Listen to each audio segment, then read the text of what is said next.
Hello students, today we will read chapter 3 by our book First Flight. Chapter 3 two stories about flying. इसमें दो कहानियाँ हैं और दोनों ही फ्लाइंग से रिलेटेड है, दोनों ही उड़ान भरने से रिलेटेड है।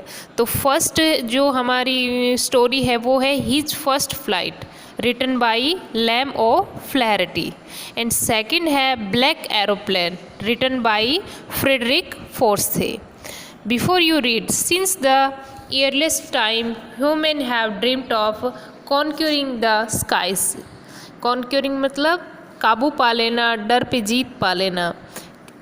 काफ़ी टाइम से जो ह्यूमन्स हैं उनकी हैबिट होती है, उनका ड्रीम होता है कि वो स्काइज़ पर अपना अधिकार पा ले। Here are two stories about flying. यहाँ पे दो ही कहानियाँ हैं, दोनों ही फ्लाइंग से रिलेटेड है। फर्स्ट है a young seagull. Seagulls means जो समुद्री पक्षी होता है वो होता है। इज़ एफ्रेड टू फ्लाई, वो उड़ान भरने से डरता है। How does he conquer his fear, किस तरह से उसने अपने डर के ऊपर काबू पा लिया, वो इस स्टोरी में हम देखेंगे। और सेकंड स्टोरी है a pilot is lost in storm clouds. एक पायलट होता है और वो बादलों में कहीं खो जाता है।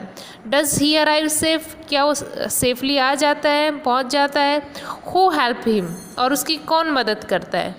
ठीक है, ये बिफोर यू रीड था, इस लेसन का इंट्रोडक्शन था। ठीक है, now start our story. First story, his first flight.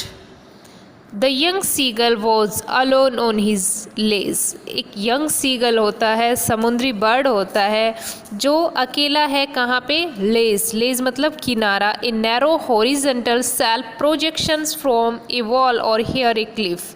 जिस तरह से क्या होता है कि एक नैरो सा एक होता है पत्थर जैसे चट्टान, उसके ऊपर वो पक्षी बैठा है और नीचे उसको ये जो पानी है समुद्र का ये दिख रहा है। इस तरह से वहाँ पे सीन क्रिएट है। His two brothers and sister had already flown away the day before. उसके दो भाई होते हैं और एक बहन होती है, वो पहले से ही एक दिन पहले उड़ान भर चुकी हैं। He had been afraid to fly with them. लेकिन ये जो सीगल है इसको फ्लाई करने से बहुत डर लगता है। Somehow when he had taken a little run forward to the brink of the ledge and attempt to flap his wings, he became afraid. कभी भी वो उड़ने की कोशिश करता, ब्रिंक मतलब होता है बैंक ऑफ द रिवर, और उस समुद्र के या नदी के किनारे से वो जब भी उड़ने की कोशिश करता अपने पंखों को फ्लैपिंग करता, फड़फड़ाता, लेकिन वो फिर डर जाता।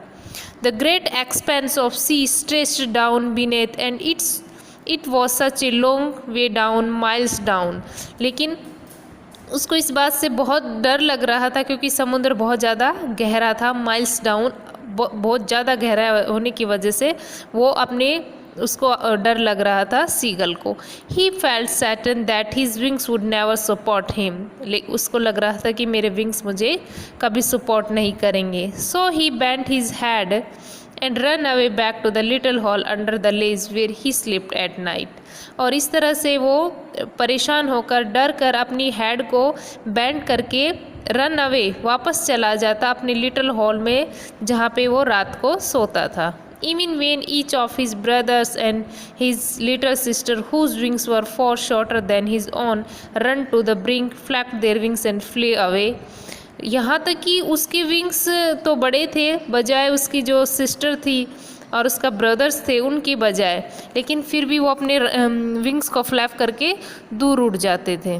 He failed to muster up courage to took the plunge which appeared to him so desperate. यहाँ पे देखिए, मस्टर अप एक फ्रेज है। मस्टर अप मीन्स होता है गैदर्स, इसको हम कलेक्ट, पुल टुगेदर ऐसे भी बोल सकते हैं। मस्टर अप एक फ्रेज है, ईडियम्स में फ्रेज एंड ईडियम्स है muster up. Underline this word, courage to take that plunge which appear to him so desperate. यहाँ पे देखिए, take that plunge, take the plunge ये है डाइव, इट मीन्स होता है डाइव या डिसेंट।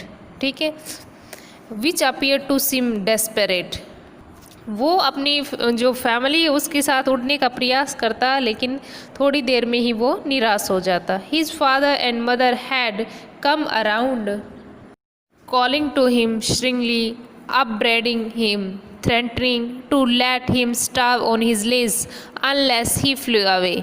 उसके जो पेरेंट्स थे, मदर और फादर, वो उसको बहुत तेज़ आवाज़ में बोलते, अपब्रेडिंग मतलब होता है स्कॉल्डिंग, डांटते, and threatening to let him starve on his ledge unless he flee away, और उसको ये बताते कि अगर तुमने उड़ने का ट्राई नहीं किया तो तुम यहीं पे भूखे मर जाओगे, तुम्हें कुछ खाना नहीं मिलेगा. But for the life of him he could not move, परंतु इस लाइफ के डर की वजह से भी वो मूव नहीं हुआ, वहीं पे बैठा रहा. That was 24 hours ago, since then nobody had come near him. लगभग 24 hours हो गए थे, उसके पास कोई नहीं आया. The day before all day long he had watched his parents flying about with his brothers and sisters, perfecting them in the art of flight, teaching them how to skim the waves and how to dive for fish.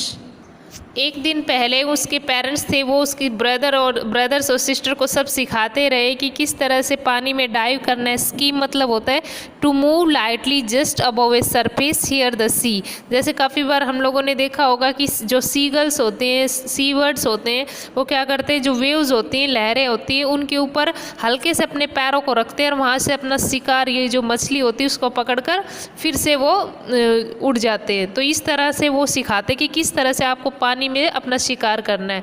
इस तरह से जो seagull है, इसके brothers और sister अपने parents से सीखते. He had in fact seen his older brother catch his first herring and devour it, standing on a rock while his parents circle around raising a proud cackle. Herring मतलब होता है soft fin सी fish. और यहाँ तक कि उसने ये भी देखा कि उसका जो एक भाई था, वो ओल्डर ब्रदर, उसने एक फ़िश को कैच किया और रॉक के ऊपर रखकर उसने अपना पहला शिकार किया. और उसके पेरेंट्स बहुत ज़्यादा प्राउड फील कर रहे थे, कैकल साउंड निकाल रहे थे और उसके भाई की चारों तरफ घूम रहे थे. And all the morning the whole family had walked about on the big plateau midway down the opposite cliff, taunting him with his cowardice. cowardice मतलब fearful. उसकी जो कायरता थी, उस अगले दिन मॉर्निंग में क्या होता है कि उनकी जो पूरी फैमिली होती है वो एक बिग प्लेटू के ऊपर बैठ जाती है और उसको जो सीगल नहीं उड़ पाता, उसकी कायरता, उसके डर के ऊपर टॉन्टिंग करते हैं, सब उसका मजाक उड़ाते हैं. The sun was now ascending the sky, blazing on his legs that faced the south. अब सन है वो पूरा ascending था, खड़ा हुआ था, मतलब बहुत तेज़ धूप थी और साउथ की तरफ से धूप उस किनारे पर आ रही थी. He felt the heat because he had not eaten since the previous nightfall. और उसको बहुत ज़्यादा गर्मी लग रही थी क्योंकि उसने प्रीवियस नाइट से कुछ नहीं खाया था. He stepped slowly out to the brink of the ledge and standing on one leg with the other leg hidden under his wings, he closed one eyes then the other. अब वो क्या करता है, उस किनारे पे खड़ा हो जाता है, अपनी एक लेग को हिडन कर लेता है, एक लेग को बाहर निकाले रखता है अपनी विंग्स के नीचे और एक आँख को बंद कर लेता है देन द अदर, और दूसरी आँख से and pretending to be falling sleep, और दूसरी आंख से ऐसे सोने जैसी एक्टिंग करता है.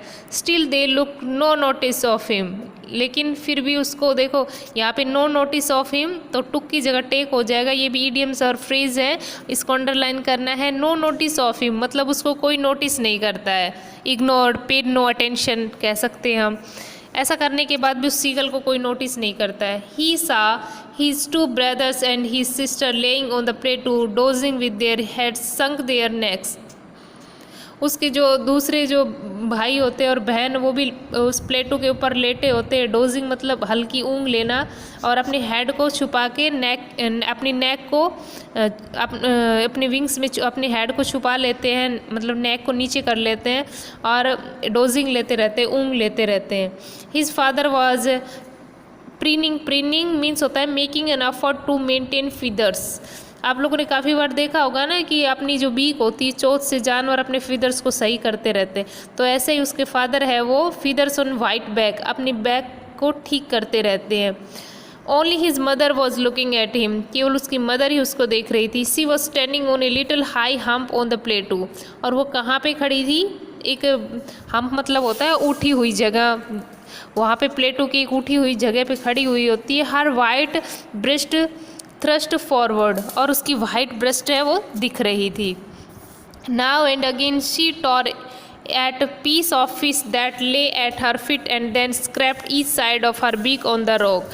और वो वहाँ पे खड़े होकर क्या कर रही थी, उसकी मदर जो फिश है उसके पीसेस को तोड़ रही थी और अलग अलग टुकड़े कर रही थी अपनी बीक से, अपनी चोंच से रॉक के ऊपर रखकर। होते हैं ना काफ़ी बार जानवर ऐसे ही करते हैं, जो ये बर्ड्स होते हैं कि किसी पत्थर या रॉक के ऊपर अपना शिकार रखते हैं, फिर उसको टॉन करते हैं और पीसेस में तोड़ते हैं। The sight of the food maddened him, ये इस तरह से मुझे बहुत पागलपन हो रहा था। How he love to tear food that way, scraping his beak now and again to whet it, क्योंकि मैं भी बहुत भूखा था और मैं फूड चाहता था, और मैं भी विट मतलब टू शार्पन, अपनी बीक को शार्प करना चाहता था। बर्ड्स क्या करते हैं कि अपनी बीक को कैसे शार्प करते हैं, पत्थर वगैरह पे जब रगड़ते हैं तो उनकी जो बीक है वो शार्प होती है और वो अपना फूड इजीली खा सकते हैं। ठीक है स्टूडेंट्स, नेक्स्ट वीडियो में हम नेक्स्ट पार्ट करेंगे। Okay, thank you.